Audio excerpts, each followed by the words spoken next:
लगता है राजस्थान में सत्ता सबको खुश रखने का प्रयास कर रही है और इस प्रयास के चक्कर में हर एरिया वाइज एक व्यक्ति को चुनकर आगे किया जाता है, उसे पद दिया जाता है। पद पर रहकर वह भले कुछ करे या नहीं करे, लेकिन सत्ता सोच यह रही है कि शायद उस व्यक्ति को वहां रखने से सत्ता को कोई तकलीफ नहीं होगी और सत्ता निर्बाध चलती रहेगी। इस तरह का काम चल रहा है और पिछले 2 साल के जरिए जिन लोगों को खुश करने का प्रयास किया वे खुश हुए नहीं हुए, सत्ता चल रही है। लेकिन जिस पद के जरिए लोगों को ओबलाइज किया जा रहा है वह पद इस वक्त ऐसा पद हो चुका है कि जो कुछ करने के लायक ही नहीं बचा है, लेकिन फिर भी हर 6 महीने, 8 महीने, 10 महीने में उस पद पर नए व्यक्ति को लाकर बिठा दिया जाता है और फिर उसके जरिए यह कहा जाता है कि हम निर्बाध रूप से इस संस्था को चलाना चाहते हैं। और लगता है कि ऐसा करते करते सरकार अपना यह कार्यकाल पूरा कर लेगी। जी हां, आज करेंगे इस पर बात कि किस तरह से सत्ता सबको खुश कर रही है, वह संस्था कौन सी है जिसके जरिए सबको खुश करना चाहती है और क्यों उस संस्था की वजह से राजस्थान की भद्द पिट रही है। जी हां, मैं हूं जर्नलिस्ट योगेश के शर्मा। अगर चैनल पसंद आए तो लाइक और सब्सक्राइब जरूर करें। तो बात करते हैं राजस्थान में सत्ता की ओर से लोगों को ओबलाइज करने की और एक दूसरे को खुश करने की। हालांकि यह संस्था जो है उसका सत्ता से सीधा तो कोई कनेक्शन नहीं है, लेकिन सत्ता इससे बिल्कुल जुड़ी हुई है। सत्ता जिसकी होती है वह संस्था उसी से चलती है। बात करते हैं राजस्थान क्रिकेट संघ की, राजस्थान क्रिकेट एसोसिएशन की। यह वह संस्था बन गई है जो मैंने बार बार कई बार जब कहा कि इस संस्था का वीआईपी कल्चर क्रिकेट की राजनीति के जरिए कुछ ना कुछ हासिल करने की कोशिशें इस संस्था को बिल्कुल खत्म करने पर तुली हुई है राजस्थान में। और स्थिति यह है कि 2.25 साल होने के बावजूद राजस्थान क्रिकेट एसोसिएशन के चुनाव तो दूर, राजस्थान क्रिकेट एसोसिएशन की गतिविधियों पर भी एक तरह से ताला लगा या कह सकते हैं जंग लगी हुई है। और क्यों लगी हुई है? क्योंकि नेता पुत्रों की लड़ाई और सत्ता की लड़ाई इस क्रिकेट संस्था को पूरी तरह से खत्म करने में जुड़ी है। यह सही है कि जब भी राजस्थान में या किसी प्रदेश में सत्ता बदलती है तो सत्ताधारी लोग इस संस्था क्रिकेट पर काबिज हो जाते हैं, अपने हिसाब से अपने लोगों को ओबलाइज करते हैं। इसमें कोई बुराई भी नहीं है, लेकिन कम से कम वह संस्था चले, उस संस्था की गतिविधियां तो चले। लेकिन राजस्थान में तीसरी बार एड हॉक कमेटी का चेयरमैन बदल दिया गया है, लेकिन अब कोई सवाल नहीं उठा सकता कि आखिरकार एड हॉक कमेटी को बार बार बदलने की जरूरत क्या है। सीधे आरसीए के चुनाव राजस्थान में क्यों नहीं हो रहे? आखिरकार राजस्थान की सरकार चुनाव क्यों नहीं कराना चाहती? दरअसल इसका एक ही कारण है कि भाजपा से जुड़े नेता पुत्र इस संस्था पर विभिन्न जिलों के जरिए काबिज तो हो गए, लेकिन उन आपस में समन्वय ही नहीं है। आपस में गला काट प्रतिस्पर्धा है कि आखिरकार आरसीए का अध्यक्ष कौन बने। और अगर यह झगड़ा अभी एड हॉक कमेटी के रहते हुए है, एड हॉक कमेटी 3 बार बदलनी पड़ रही है, तो आरसीए के चुनाव अगर राजस्थान की सरकार कराने चली जाए तो सोच सकते हैं कि ये जो नेता पुत्र नेता आरसीए के जरिए वीआईपी कल्चर पर काबिज होना चाहते हैं, उनकी इन प्रतिस्पर्धा में सरकार पर आंच आ सकती है और नेताओं की लड़ाई खुलकर सड़क पर आ सकती है। इसलिए राजस्थान की सरकार आरसीए का चुनाव नहीं कराना चाहती। और नेता प्रतिपक्ष टीकाराम जूली ने एक दिन पहले ही कहा था कि यह सरकार हर बात के चुनाव से डरती है।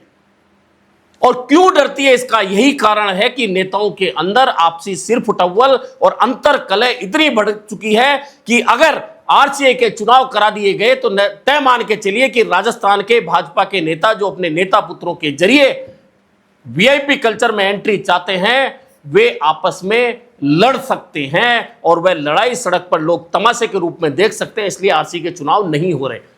आपने देखा कि वैभव गहलोत पूर्व मुख्यमंत्री के पुत्र जो आरसीए के अध्यक्ष थे, उस समय आरसीए में कोई इतना झगड़ा नहीं था, लेकिन यह बार बार होता था कि मुख्यमंत्री के पुत्र काबिज हैं तो काबिज तो अब भी किसी नेता पुत्र को कर दीजिए, लेकिन आरसीए के चुनाव तो कराइए। लेकिन नहीं, पहले जयदीप बियाणी भाजपा के विधायक हैं गंगानगर से, उनको एड हॉक कमेटी का अध्यक्ष बना दिया गया, संयोजक बना दिया गया। उनके साथ में धनंजय सिंह खींवसर सहित नेता पुत्रों को शामिल कर दिया गया, लेकिन बात नहीं बनी, आपस में लड़ लिए। तो धनंजय खुद चाहते थे कि वे काबिज हो जाएं, लेकिन नहीं हो पाए। झगड़ा इतना बड़ा कि जयदीप बियाणी की छुट्टी हो गई, वो भी उसी स्थिति में जब वे कहते थे मुख्यमंत्री का मेरे सिर पर हाथ है, लेकिन जयदीप बियाणी की रवानगी आरसीए से हो गई। उसके बाद नंबर आया दीनदयाल कुमावत का। दीनदयाल कुमावत का कहा जाता है कि सवाई माधोपुर जिस संघ के जरिए उनकी एंट्री क्रिकेट में, उस संघ को मान्यता ही नहीं है, इसके बावजूद उन्हें एड होक कमेटी का अध्यक्ष बना दिया गया। लेकिन कहा जाता है दीनदयाल कुमावत पर हाथ किसका था, तो सीधा सीधा कहा जाता है कि दीनदयाल कुमावत पर हाथ लोकसभा अध्यक्ष ओम बिरला का था, इसलिए उन्हें बना दिया गया। लेकिन यहां भी जो एड होक कमेटी बनी सदस्यों के साथ में, उनकी भी पटरी नहीं बैठी और अब दीनदयाल कुमावत की भी रवानगी हो गई। अब तीसरे नंबर पर तीसरी एड होक कमेटी बनी है 2.25 साल में। अब मोहित यादव का नंबर आया है और मोहित यादव हैं जसंत यादव के पुत्र, जो भाजपा के विधायक हैं। यानी कि तीसरे भाजपा नेता की एंट्री इसके जरिए हो गई आरसीए में। अब इनके साथ में समस्या यह है कि एड होक कमेटी तो बन गई, कितने दिन चलेगी, कितने दिन बाद झगड़े सामने आएंगे, यह बात की बात है। लेकिन असल बात है कि राजस्थान क्रिकेट एसोसिएशन के चुनाव इस सरकार के रहते होंगे या नहीं होंगे, इसका खामियाजा राजस्थान की क्रिकेट उठा रही है, तय है। राजस्थान को 7 मैच आईपीएल के जयपुर को मिलने चाहिए थे, 3 मैच छिन गए, 4 मैच मिले हैं जो भी खेल संघ करवाएगा, जिसमें आरसीए का कोई लेना देना नहीं होगा। अब आप सोचिए कि आरसीए होती, 7 मैच यहां होते, तो फायदा सिर्फ क्रिकेट का नहीं होता, जयपुर वासियों का होता, राजस्थान वासियों का होता, पर्यटन का होता, होटल व्यवसाय का होता, हर कोई जो इन चीजों से जुड़ा हुआ होता है उस सबका फायदा हो। लेकिन सबका नुकसान होते हुए राजस्थान सरकार देख रही है, लेकिन आरसीए के चुनाव कराकर उसको क्रिकेट सौंपने की तोहमत नहीं उठाना चाहती।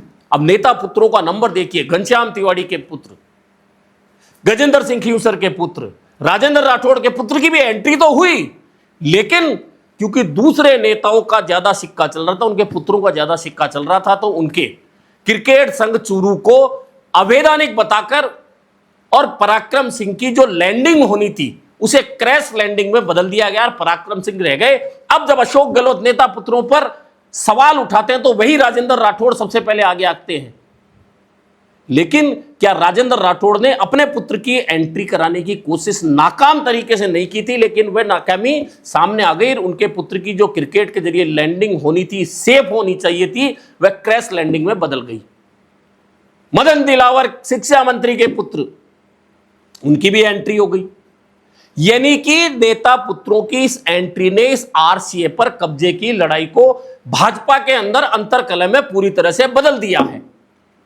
और बदल दिया है तो खुद भाजपा के लोग सवाल उठाने लगे हैं कि नेता पुत्रों की एंट्री, नेताओं की एंट्री की वजह से राजस्थान क्रिकेट एसोसिएशन की तमाम गतिविधियों पर प्रश्न चिन्ह लगा हुआ है। और आखिरकार ऐसा क्या कारण है कि तमाम प्रदेशों की सरकारें अपनी क्रिकेट एसोसिएशनों के जरिए आईपीएल के ज्यादा से ज्यादा मैच हासिल करके खुद के प्रदेश को फायदा दिला रही है, वहीं राजस्थान की सरकार सिर्फ देख रही है और एड होक कमेटी बनाकर राजस्थान की क्रिकेट को पूरी तरह से खत्म करने पर लगी है।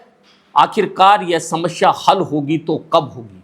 और फिर पूर्व मुख्यमंत्री अशोक गहलोत के पुत्र और आरसीए के पूर्व अध्यक्ष वैभव गहलोत का सवाल उठाना कैसे गलत हो सकता है?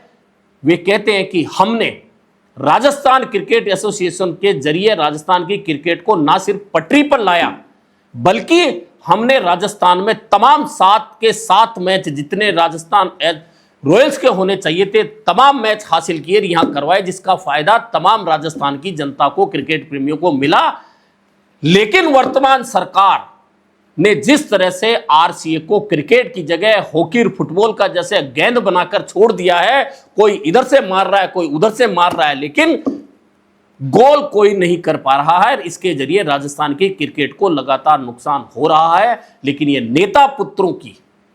नेताओं का अपने पुत्रों के प्रति जो प्रेम उमड़ कर आ रहा है, अपने परिजनों के प्रति जो प्रेम उमड़ कर आ रहा है, और उस प्रेम की वजह से राजस्थान में क्रिकेट का कबाड़ा हो रहा है। इसलिए कहा जाता है कि क्रिकेट के जरिए जिन नेताओं ने अपने पुत्रों को, परिजनों को एंट्री कराई है, उन नेताओं को खुश रखने के लिए राजस्थान की सरकार लगातार राजस्थान क्रिकेट एसोसिएशन के चुनाव टाले जा रही है। 2.25 साल में 3 एडहॉक कमेटियों का गठन होने के बावजूद क्रिकेट के नाम पर आरसीए की कोई भी गतिविधि इस वक्त डंप हो चुकी है। देखना यह है कि क्या राजस्थान सरकार आने वाले दिनों में भी एडहॉक कमेटी से अपना बाकी का कार्यकाल पूरा कर लेगी, या क्रिकेट की संस्था के चुनाव कराकर राजस्थान के लोगों को कहेगी कि हां, अब तक जो गलती हुई वह बाद की बात है, लेकिन अब हम राजस्थान क्रिकेट एसोसिएशन के चुनाव कराकर और राजस्थान की क्रिकेट को पटरी पर लाना चाहते हैं। लेकिन यह आसान काम नहीं है, क्योंकि नेता पुत्र आपस में जब टकराएंगे तो इसका असर नेताओं की प्रतिष्ठा पर होगा। नेताओं की प्रतिष्ठा पर होगा तो वे सीधे सरकार की प्रतिष्ठा के साथ बात होगी। ऐसे में सड़कों पर होने वाली इस लड़ाई से बचने के लिए आखिरकार राजस्थान क्रिकेट एसोसिएशन के चुनाव कब तक टाले जाते रहेंगे। अभी के लिए इतना ही, फिर मिलेंगे नए मुद्दे पर चर्चा के साथ।